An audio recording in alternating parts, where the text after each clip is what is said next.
नमस्कार बच्चों, मैं आपको आज हम प्रोटीन की प्रथम संरचना के बारे में बताएंगे। ठीक है।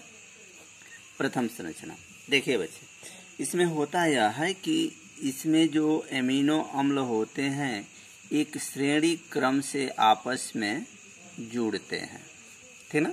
मतलब श्रेणी क्रम का मतलब हो गया, देखिए आपको मैं बता रहा हूँ, CH3 CH और COOH और ये हो गया आपका NH2, यह एक एमीन हो गया। फिर ये हो गया CH3 CH2 फिर CH और फिर इसे जुड़ा COOH और यहाँ NH2, यानी यह एमिनो अम्ल बढ़ते हुए क्रम। देखिए इसमें 2R है, इसमें 3R है, फिर COOH और NH2, ये क्रियात्मक समूह जुड़ते जाते हैं। यानी इस तरह से अगर बढ़ते हुए अणुभार के क्रम में जब एमिनो अम्ल जुड़ करके जिस प्रोटीन का निर्माण करते हैं उसे हम कहते हैं प्रथम प्रोटीन।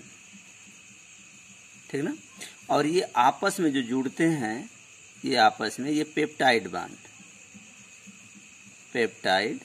बंध द्वारा आपस में जुड़े रहते हैं। जितना भी तीसरा भी जुड़े, चौथा भी जुड़े, पांचवा भी एमिनो एसिड बढ़ते हुए परमाणु भार के क्रम में जुड़े तो और वो सब जो है आपस में पेप्टाइड बॉन्ड के द्वारा जुड़े होते हैं और यह एक क्रम से होते हैं। एक विशेषता यह होती है कि इसके बाद जो भी संरचना प्रोटीन की बनती है, अगर उसको जल में घोला जाए तो यह पुनः अपघटित हो करके सामान्य एमिनो अम्ल, यानी ये अलग हो जाएंगे, अलग अलग एमिनो अम्ल का निर्माण करते हैं।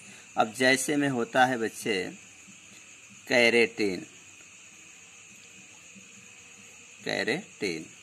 ये कैरेटीन जो प्रोटीन है यह हमारे शरीर में नाखून और बाल का निर्माण करता है। ये जो नाखून है, ठीक ना, जो शरीर पे बाल पाए जाते हैं उनका निर्माण जो है इस कैरेटीन यानी प्रथम प्रोटीन से होता है। ठीक है बच्चे। इसके बाद से द्वितीय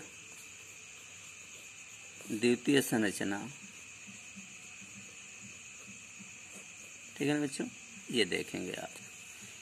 इसमें होता यह है बच्चे कि ये प्रथम जो प्रोटीन यानी एमिनो अम्ल जो होते हैं, यानी R और C, फिर इसे COOH और यह NH3, ठीक है ना, ये होते हैं।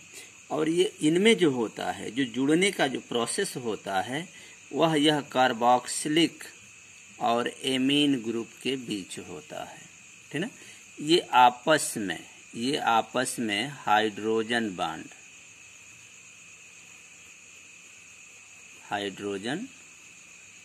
बांड यानी बंध के द्वारा जुड़ते हैं। ठीक ना। अगर इसके बाद जब दूसरा जुड़ता है फिर RC फिर COOH, ठीक है ना, और ये NH2, तो इनके बीच जो है फिर ये पेप्टाइड बॉन्ड बनता है, बंध के द्वारा जुड़े होते हैं। ठीक है ना। तो इस तरह की संरचना जब बनती है, इसका संरचना दिया है, इसे दिया है बच्चे, देखिए ये ऐसे, ठीक है ना। अब इसको मैं समझा रहा हूँ कि कैसे बना होता है। मान लीजिए ये कार्बोक्सिलिक COOH, ठीक है, ये यहाँ जुड़ गया ऑक्सीजन और इसके बाद से ये हो गया N और यहाँ जुड़ गया H। देखिए ये आपस में डबल बॉन्ड से ऑक्सीजन और ऑक्सीजन और कार्बन जुड़ा हुआ है। ये हाइड्रोजन, नाइट्रोजन और ये आपस में जुड़ा हुआ है। लेकिन ये दोनों, ये जो बॉन्ड जो बनता है यह जो है हाइड्रोजन बॉन्ड के द्वारा जुड़ते हैं। फिर यहाँ कार्बन हो गया, इससे फिर ये ऑक्सीजन डबल बॉन्ड से जुड़ गया, फिर यहाँ नाइट्रोजन हो गया, इधर हाइड्रोजन, ये जुड़ते हैं। ठीक है ना। यही ध्यान रखना है इसके जुड़ने की प्रक्रिया का, ठीक है ना, कि कहीं भी हाइड्रोजन और नाइट्रोजन ही आपस में जुड़ेंगे, ठीक ना, हाइड्रोजन बांड के द्वारा। इस तरह की संरचना जो है, जहाँ जहाँ कार्बन और नाइट्रोजन के बीच यानी एमीन के बीच जो बनेगा वो सब क्या होंगे, हाइड्रोजन बांड होंगे, ठीक ना, हाइड्रोजन बांड। बच्चे इस पे आपको विशेष ध्यान देना है क्योंकि यह एग्जाम के लिए वेरी इम्पोर्टेंट होता है, ठीक है ना। इस तरह से भी संरचना इसकी बनती है, आप इसको बढ़ा भी सकते हैं, ठीक है। लेकिन ये हमें ये दिखाने का मतलब मूल संरचना ये है, लेकिन इसमें कार्बोक्सिलिक यानी COOH और NH2 के बीच जो बांड बनता है हाइड्रोजन बांड, इसी के द्वारा बन करके ये द्वितीय संरचना प्रोटीन की बनती है। और इसका सबसे एक अच्छा उदाहरण होता है हीमोग्लोबिन,